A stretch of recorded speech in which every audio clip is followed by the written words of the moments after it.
जिज्ञासा है कि हम लोग भगवान शिव को ही ईश्वर मानते हैं, तो उनको फिर गुरु क्यों बनाए? भगवान शिव को ही ईश्वर मानते हैं तो उनको गुरु क्यों बनाए? सवाल अच्छा है। मेरे पास अगर आपको बुखार हो जाए, किसी को, महादेव ना करे, साथ दीदी ना करे, पर तो भी शरीर है, अगर आपको बुखार हो जाए तो आप मेरे पास आएंगे या किसी डॉक्टर के पास जाएंगे? ईमानदारी से डॉक्टर के पास जाएंगे। तो जो जिस काम को करेगा उसी के पास में जाइएगा। उनसे बड़ा गुरु खोज कर ले आइए। ईश्वर है, परमेश्वर है, परमात्मा है वो। गुरु की कुर्सी पर भी वही है। याद रखिएगा, जो हमको और आपको बनाया है वही सबसे अच्छा मिस्त्री है। जिस गाड़ी का जो सबसे बढ़िया बनाया है वही गाड़ी का सबसे अच्छा मिस्त्री होता है। तो हमको और आपको जिसने बनाया है उसको मालूम है कि इसको क्या चाहिए। इसको कखा गगा किस उम्र में सिखाना है, 2 गुने 2 बराबर 4 किस उम्र में सिखानी है। तो जिसने बनाया है उससे बेहतर गुरु नहीं हो सकता है। अगर है तो बता दीजिए। आप बीमार हैं तो डॉक्टर के पास ही जाएंगे। शिव से बड़ा कोई गुरु नहीं है। गुरुओं के गुरु हैं, गुराधिपति हैं। सारे शास्त्र कहते हैं, महाभारत कहते हैं, रामायण कहते हैं। सभी शास्त्रों के बारे में सामान्य जनमानस नहीं जानता, पर 2 ऐसे ग्रंथ हैं, रामायण और महाभारत, जिसमें हम आप जानते हैं, जिसके बारे में जानते हैं। उसमें भी कहा गया है कि शिव जैसा गुरु हो तो शिव जैसा हो। महाभारत में जो कृष्ण के गुरु रहे उपमन्यु, उनके गुरु रहे हैं महादेव। ये 2 सबसे बड़े ग्रंथ जो है हमारे, वो इसकी व्याख्या करते हैं कि उनसे बड़ा कोई गुरु नहीं है। उनसे बड़ा कोई गुरु है तो बताइए। जिनका भी सवाल है ये, हम लोग उन्हीं को गुरु बना लेते हैं। पर आप प्रमाण लाइए कि उससे बड़ा कोई गुरु है इस धरती पर, इस ब्रह्मांड में, इस सृष्टि पर, तो मान लेंगे। ठीक।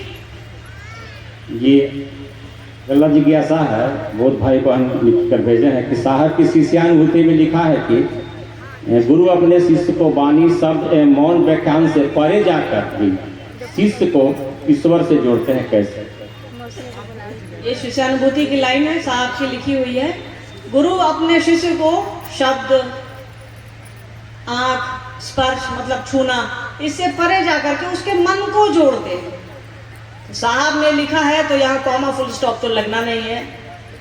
देवता तक को ऐसी हिम्मत तो है नहीं, तो हम आप क्या लगाएंगे। उन्होंने जो लिखा है उसको समझने की आवश्यकता है। शिष्य मन होगा या शरीर होगा। कोई भी संबंध हमारा आपका मन ना बनाता है, शरीर तो बनाता नहीं है। मान लीजिए किसी की आंखें नहीं है तो क्या वो अपनी माँ को माँ नहीं कहेगा, अपनी माँ को प्यार नहीं करेगा? कोई भी संबंध आपके भाव पर निर्भर करता है, कोई भी संबंध आपके मन पर निर्भर करता है।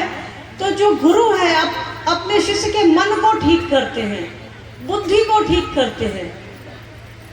तो हमारा आपका जो स्पर्श है, किसी को छू करके बता दिए, किसी को पकड़ करके बता दिए कि बाबू ऐसे ऐसे कखा गगा लिखो।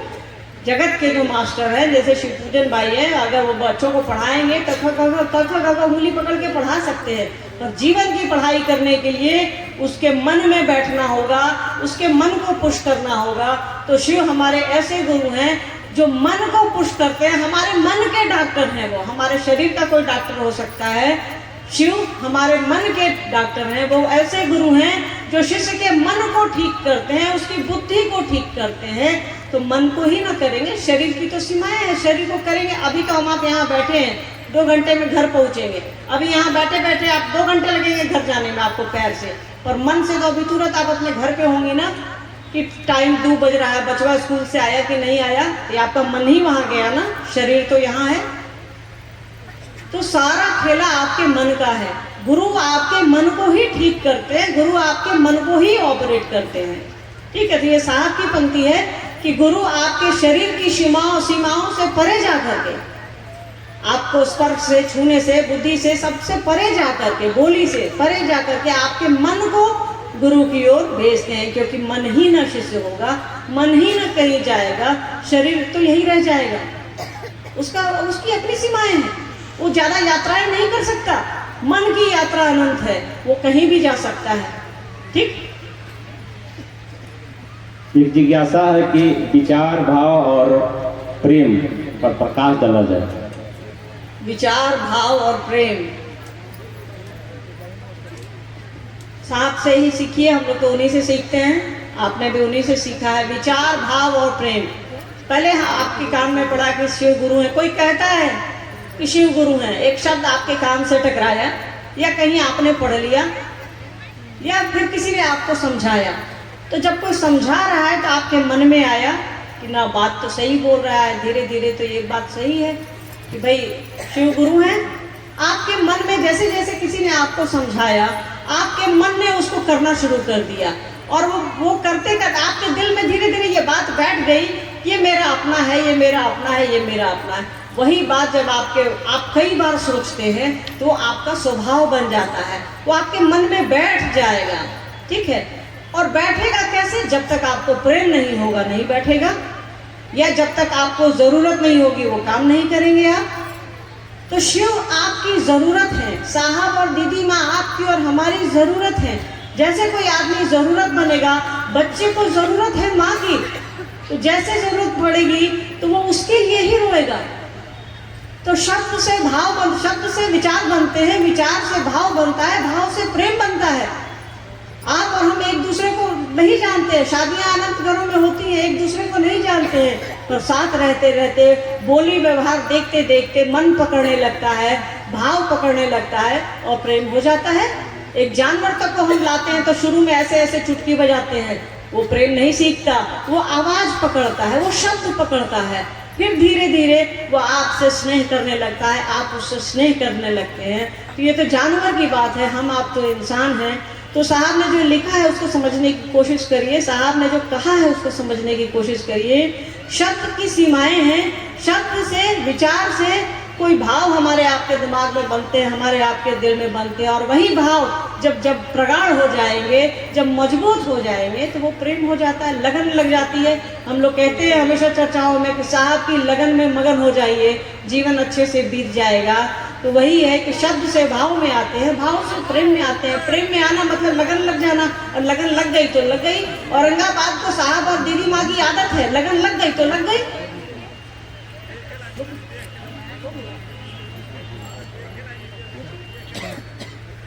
ये गुरु भाई लिख कर भेजे हैं कि गुरु भाव कर्म बंधन को तोड़ता है कैसे? गुरु भाव कर्म बंधन को तोड़ता है कैसे? मैंने थोड़ी देर पहले ही कहा। देखिए, हमारा आपका जो भी शब्द है वो सब साहब का दिया हुआ है, दीदी माँ का दिया, हमारा कुछ भी नहीं। हम उधार की जिंदगी जीते हैं भैया, ठीक है। काका काका पूछिएगा, बता सकते हैं, 2-4 लाइन पूछिएगा, हिंदी अंग्रेजी पढ़ा बता सकते हैं। शिव शिष्यता की बात करिएगा तो वहाँ साहब की बोली आएगी, साहब के विचार आएंगे, साहब के भाव आएंगे, साहब के शब्द आएंगे और साहब का ही आदेश आएगा। तो कैसे कि गुरु जो हैं वो हमारे आपके कर्म बंधनों को तोड़ते हैं। साहब ने लिखा है, शिष्यानुभूति में भी लिखा है, उनकी अनगिनत चर्चाएं हैं, और आओ चले शिव की ओर में उन्होंने लिखा है। वो परमात्मा जिसको दुनिया चलाना है उसको कोई फर्क नहीं पड़ता है, उसने हमारे आपके कर्म के हिसाब से जो जैसा भी हमने किया उसके हिसाब से हमारे भाग्य को तय कर देता है कि भैया तुमने गलत किया तो वो तुम्हारी जिम्मेदारी है, तुमको उसको लौटाना है। ठेठ भाषा हम लोग कहते हैं ना कि जो कीजिएगा वो भरिएगा।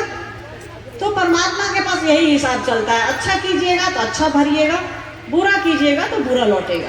पर गुरु अपने शिष्य के अच्छे और बुरे का ख्याल करते हैं, वो हमारे आपके कर्म फल को तोड़ते हैं।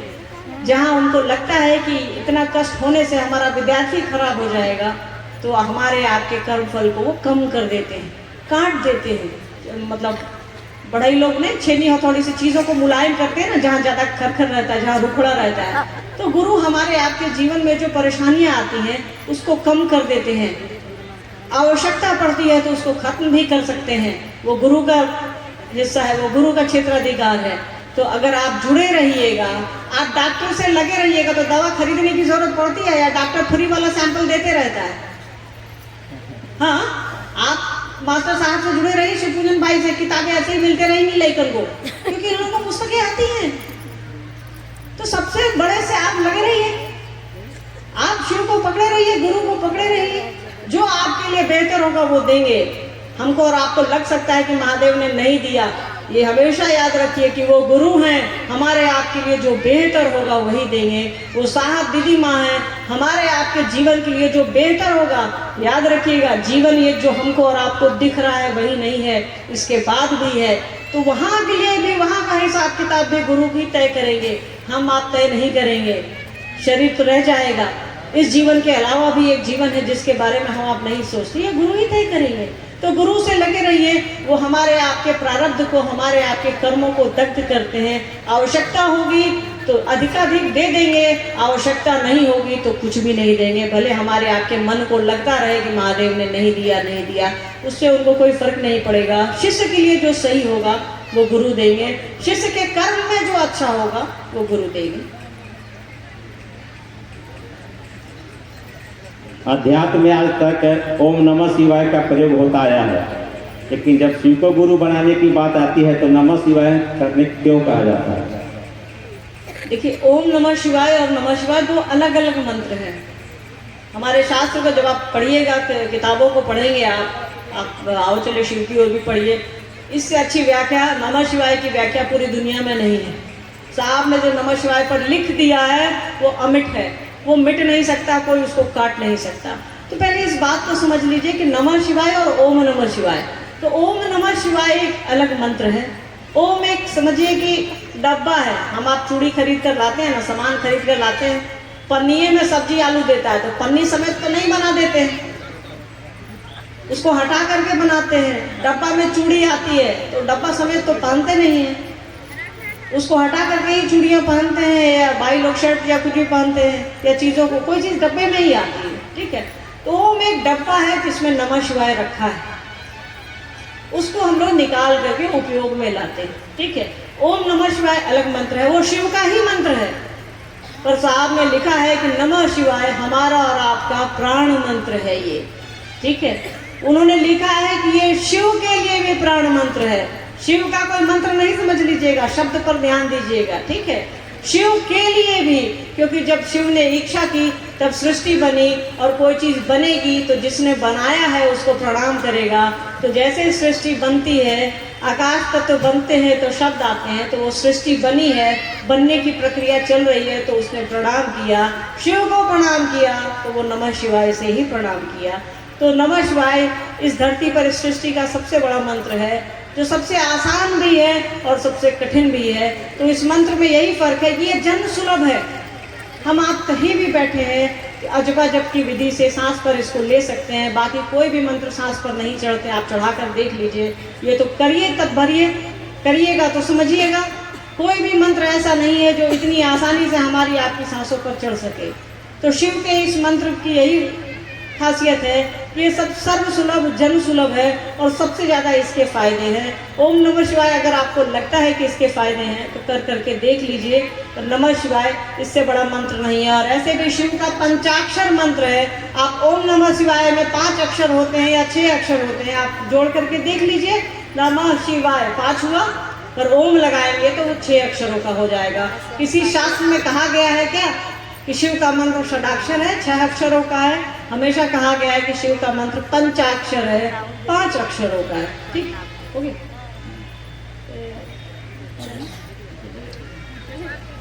अध्यात्म में आज तक कर्म की प्रधानता माना गया है, लेकिन शिव शिष्टता तो सिर्फ दया मांगने को बोलते हैं।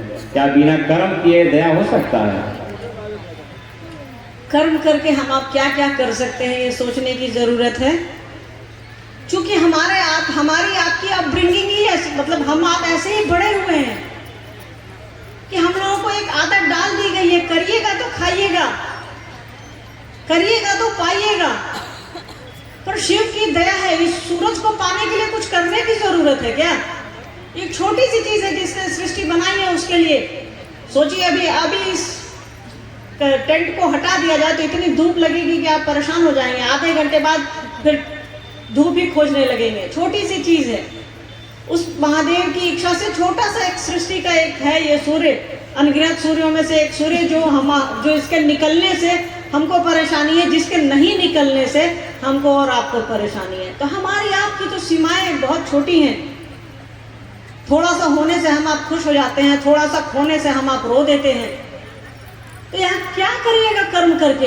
हाँ, जगत है, दुनिया है, यहाँ कर्म करना है, पर यहाँ अध्यात्म की बात हो रही है। तो हमको और आपको लगता है कि यहाँ करने जैसा है, पर होता कुछ नहीं है। पूरा अध्यात्म, इस जगत का सारा अध्यात्म प्रेम से चलता है, प्रेम के लिए चलता है। और शिव शिष्यता, शिव से बड़ा अध्यात्म कोई नहीं है, साहब से बड़ा अध्यात्म कोई नहीं है। साहब ने तो पूरे अध्यात्म की विधा ही बदल दी है कि आप कुछ मत करिए, बस उस महादेव से अपनी लगन लगाए रखिए, उस महादेव से अपना रिश्ता, अपना टोका भिड़ाए रखिए। आपके दिल में, आपके जीवन में रोशनी रोशनी रहेगी। करके क्या कर सकते हैं? हमारा आपका लिमिटेशन है करने का। एक पैर उठा सकते हैं, दूसरा जरा उठाइए तो। पलक को आप कितनी देर उठा सकते हैं? आपको मालूम है कि जब आंख का ऑपरेशन होता है तो उसको मशीन से खोला जाता है। परमात्मा की ये रचना है कि हम आप अपनी पलक को झपकने से नहीं रोक सकते, उसको मशीन से खोला जाता है ऐसे। वो भी उसका समय है कि आप 1 घंटा 10 मिनट या 1 घंटा 8 मिनट से ज़्यादा आप किसी के पलक को खोल नहीं सकते हैं पूरी तरह से। डॉक्टर्स को भी इसकी मनाही रहती है, जैसी जानकारी हम लोगों को है। डॉक्टर तो है नहीं, पर पुस्तकों में जैसा मेंशन है। तो एक छोटी सी चीज़ तो हमारे आपके बस में नहीं है, तो कहाँ से बस में आएगा वो? तो बस यहाँ उसी के भरोसे है। साहब ने कहा ना, भोले के भरोसे खींचो रे गाड़ी। बस इसके आगे नहीं। तो बस भोले के भरोसे खींचो गाड़ी, उन्हीं के भरोसे गाड़ी खींचेंगे। करने को कुछ भी नहीं है, उनसे प्रेम तो करिए, यही एक करना है। बच्चों से कर रहे हैं, चीज़ों से कर रहे हैं, चप्पल से कर रहे हैं, मोजा से कर रहे हैं, मोबाइल से कर रहे हैं, महादेव से करिए ना, साहब दीदी से करिए ना। भाई आपको नहीं लगता समय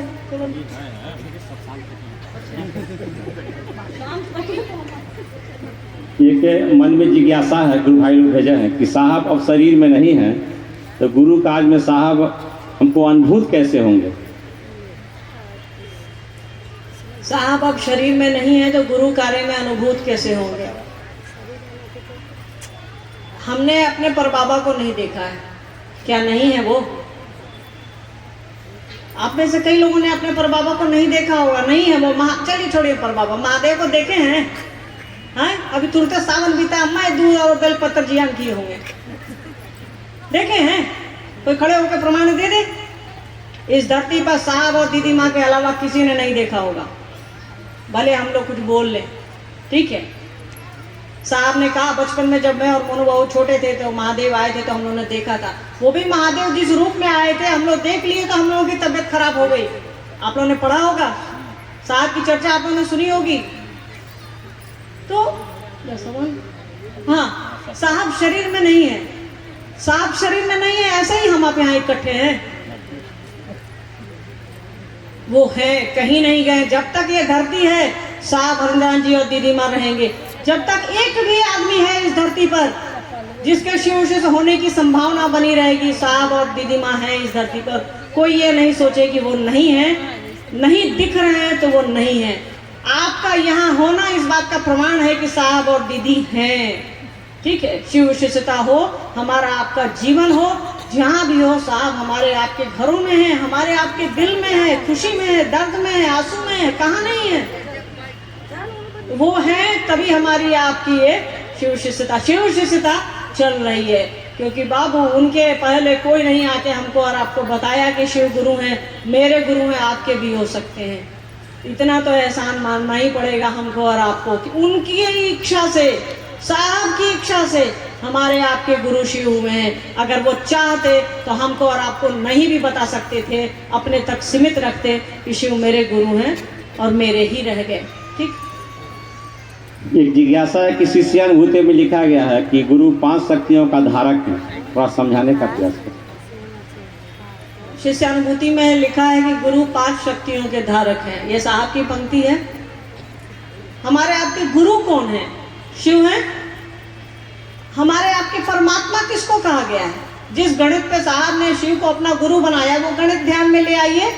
गुरुर ब्रह्मा गुरुर विष्णु गुरुर देवो महेश्वरा गुरुदेव साक्षात पर ब्रह्मा तस्मै श्री गुरुवे नमः। कि मतलब जो गुरु है, जो ईश्वर है, वही गुरु है। तो ईश्वर परमात्मा शिव को ही कहा गया है। साहब का गणित ध्यान में ले आइए, बिल्कुल एकदम उनका गणित। अध्यात्म में सीधा सीधा उनका गणित चलेगा और चलेगा ही चलेगा। तो परमात्मा जब गुरु है, परमात्मा ईश्वर। जब गुरु ब्रह्मा, गुरु र विष्णु, गुरु र देवो महेश्वर है, तो गुरु में वही सारे गुण हैं जो परमात्मा में है। तो परमात्मा का काम क्या है, हमको और आपको पता है, किसी को बनाना, दुनिया को बनाना, दुनिया को चलाना और दुनिया को बिगाड़ना, दुनिया को खत्म करना। ठीक है, ठीक ना। किसी चीज को लय मतलब संहार, लय सृजन, लय और संहार। ठीक। तो इसमें जब गुरु बनेंगे तो हमको और आपको इस धरती पर भेजा किसने है, ये समझने की आवश्यकता है। उस शिव ने हमको और आपको जीव के रूप में भेजा है, उस परमात्मा ने आत्मा में भेजा है, आत्मा के रूप में भेजा है। तो परमात्मा में आत्मा लगा हुआ है, हम आप उसी के अंश यहाँ आए हैं, तो वापस तो जाएंगे। कोई भेज दिया तो फिर तो बुलाएगा ना वही। हम आप यहाँ आए हैं तो सब अपने अपने घर को जाएंगे ना, हवा से तो नहीं टपक गए।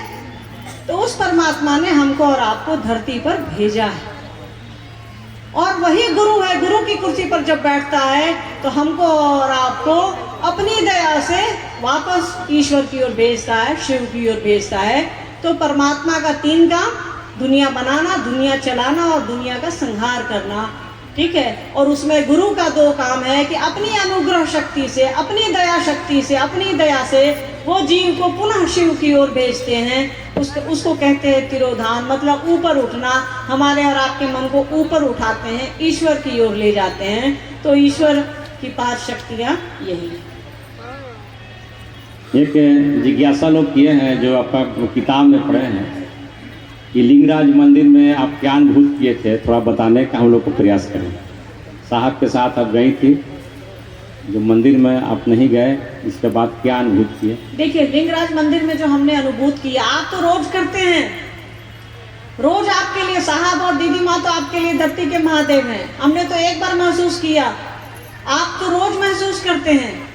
हमसे बड़े तो आप लोग हुए, हर शिव से हमसे बड़ा है जो साहब और दीदी माँ को महसूस करता है अपने जीवन में, अपने घरों में, अपने दिल में। हम तो बहुत छोटे हैं, फिर भी वो एक यात्रा वृतांत है। हम लोग घूमने गए थे, साहब ने कहा कि चलिए आपको पूरी घुमा लाते हैं। हम लोग बाहर रहते थे, बेटी हमारी उसमें 8-10 महीने की होगी, 8 महीने की थी लग रहा है। 2013 की बात हो गई है, हाँ 2013 की बात है ये। तो उन्होंने ही कहा कि पूछा कि लवली पूरी चलिए, तो हमने कहा कि चला जाए।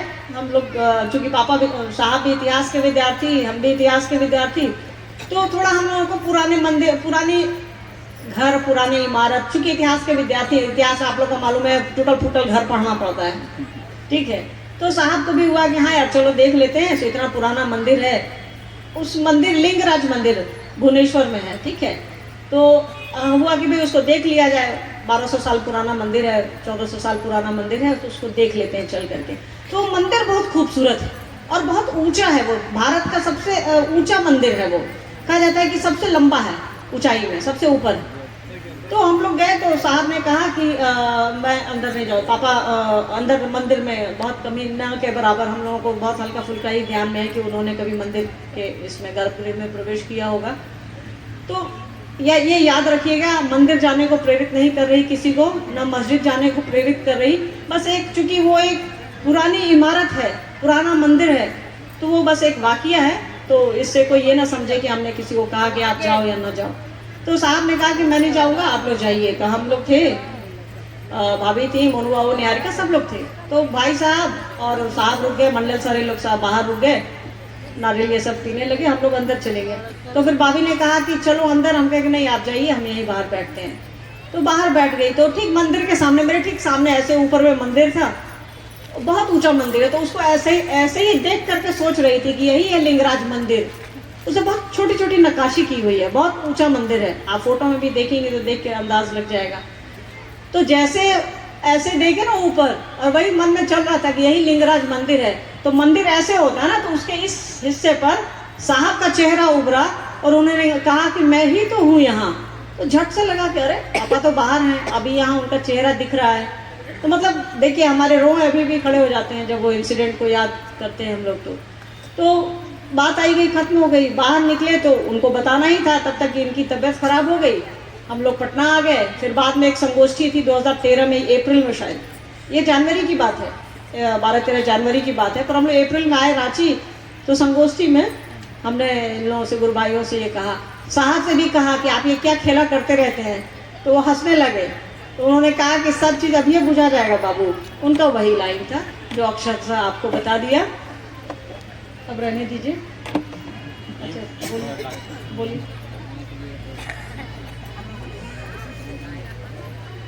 चलिए, आपके कहने पर मैंने शिव को गुरु मान लिया, लेकिन गुरु मानने के बाद आप कहते हैं कि शिव चर्चा कीजिए।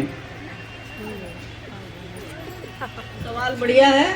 आपके कहने पर हमने शिव को गुरु बना लिया, गुरु मानने के बाद आप कहते हैं शिव चर्चा कीजिए। एक चीज़ बताइए, कोविड में 2 साल, कोरोना में 2 साल संभवतः साहब के जो साहब से जुड़े हैं, दीदी से जुड़े हैं, उन्होंने शिव चर्चा बंद कर दी।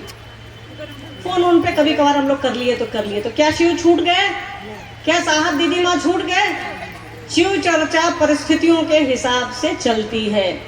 जाड़े में शिव चर्चा साहब ने कई बार बंद की है, गर्मी में साहब ने शिव चर्चा कई बार बंद की है, लड़ाई होती रहे, कहीं किसी शहर में कर्फ्यू या दंगे होते रहे, साहब ने शिव चर्चा को बंद किया है।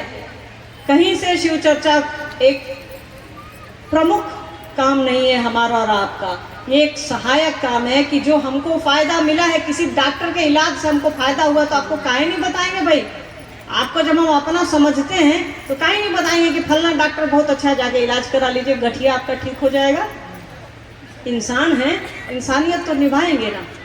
तो महादेव से बड़ा कोई गुरु नहीं है, साहब दीदी से बड़ा कोई मार्गदर्शक नहीं है। तो भाई ये अपना फायदा है, हम इंसान हैं, जहाँ फायदा होता है वही काम करते हैं। तो दूसरों को बताने में अपना फायदा है कि मेरा मन समझता है, इसीलिए शिव चर्चा करते हैं। साहब ने इसीलिए दूसरे सूत्र को लाया कि इससे करने वाले का मन पकड़े और सामने वाला भी इस बात को समझता है। तो हमेशा याद रखिए कि शिव गुरु चर्चा परिस्थितियों के हिसाब से काम करती है। साहब ने कभी नहीं कहा कि आप अस्पताल के पास शिव चर्चा करिए, साहब ने कभी नहीं कहा कि आप श्मशान घाट में शिव चर्चा करिए। साहब ने कहा कि आप अपनी सुविधा और संसार और जगत को देखते हुए महादेव का काम करिए, कोई छूटे नहीं, कोई टूटे नहीं। आप महादेव को पकड़ तो लीजिए, आपने सिर्फ घोषणा कराई है, जरा मन से तो पकड़िए। आप रेस में समझते हैं ना, सबसे तेज दौड़ने वाला घोड़ा, आप वही बन जाएंगे, सारे लोग पीछे छूट जाएंगे। ये तो लगन है ना, लग गई तो लग गई, ठीक है। और साहब ने सिर्फ स्थायी भाव, अस्थायी शिष्य भाव को अनिवार्य कहा है शिव की शिष्यता में, और किसी चीज़ को नहीं कहा है। स्थायी शिष्य भाव मतलब आपका मन हमेशा महादेव को पकड़े रहे। नमक रोटी खा रहे हैं तो भी उन्हीं का दिया हुआ है, आज हम पनीर खा रहे हैं तो भी उन्हीं का दिया हुआ है, कल हम पानी पीकर सो गए थे तो भी उन्हीं का दिया हुआ है, आज हम दूध पीकर सोएंगे तो भी उन्हीं का दिया हुआ है। आपका मन उसको पकड़े रहे, वही सबसे ज़रूरी चीज़ है। बाकी कोई भी चीज़ शिव की शिष्यता में ज़रूरी नहीं है, ये ध्यान रखिएगा। आपके बीच आए, अच्छा लगा। साहब और दीदी माँ जैसा कहते हैं करिए, वो कह रहे हैं आओ चले शिव की ओर, उनकी उंगली पकड़े पकड़े शिव की ओर चलिए, नहीं तो भटक जाएंगे। ये दुनिया है, आपस में अपने और साहब दीदी माँ के संबंध में मिलावट नहीं रखिए, चाहे हम हो या कोई हो। जहाँ मिलावट करिएगा, दूध में जहाँ पानी डालिएगा, स्वाद बिगड़ जाएगा। तो आपकी यात्रा जो 2 मिनट 4 मिनट की हो सकती है, हो जाए 1 घंटा की। तो साहब और दीदी माँ के बने रहिए, शिव के बने रहिएगा, महादेव को अपना समझिए, उनको गुरु बनाइए, दूसरों को प्रेरित करिए। साहब की ये लाइन याद रखिए कि शिव शिष्य बनिए और शिव शिष्य बनाइए। आप सभी के बीच आकर अच्छा लगा। आप सभी साहब और दीदी के बने रहे, बस यही शुभकामनाएं आपको दूंगी। आप सभी को मेरा प्रणाम।